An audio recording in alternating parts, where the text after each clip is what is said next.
एक गरीब लड़के की दिल को छूने वाली कहानी।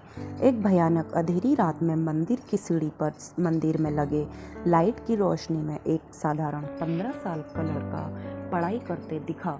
ठंड के दिन थे और वो ठंड से काँप रहा था, लेकिन पढ़ाई में खोया हुआ था। हफ्ते में 2 दिन में उस रास्ते से होकर गुजरता था, दिन में कभी वो नज़र नहीं आता। मुझे काफ़ी जिज्ञासा होती थी उसके बारे में जानने की। एक रात खाना खाकर मैं गाड़ी लेकर उसी रास्ते से गुजरने वाला था। सोचा जाते जाते कुछ पार्सल लेकर जाऊंगा उसके लिए। मैं पार्सल लेकर गाड़ी से उस मंदिर के पास पहुंचा।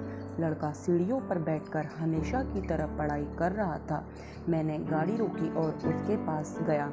मेरी तरफ जब उसने देखा तो वो मुस्कुरा दिया, जैसे वो मुझे पहले से जानता हो। मेरे पास कोई शब्द नहीं थे। अनजाने में ही मेरे हाथों पुण्य का काम हो रहा था। हर दिन कर्जे में डूबे होने के कारण ऊपर वाले को उस भगवान को कोसता था। आज उसने मुझे ही भगवान की उपाधि देकर शर्मसार कर दिया था। आधा खाना खाकर उसने आधा बचा लिया और मुझसे बोला कि सर, आप 5 मिनट यहीं ठहरिए, मैं यह खाना मेरी माँ को देकर आता हूँ। मंदिर के कुछ दूर एक पुराने घर की तरफ जाते हुए मैं उसे देखता रहा। कुछ मिनटों बाद वह वापस लौटा। उसके हाथों में मुट्ठी भर फूल थे। उसने वो मेरे पैरों में रख दिए और बोला, माँ ने कहा है जिस भगवान ने हमारा पेट भरा है उसके चरणों में थोड़े फूल चढ़ाने ही चाहिए।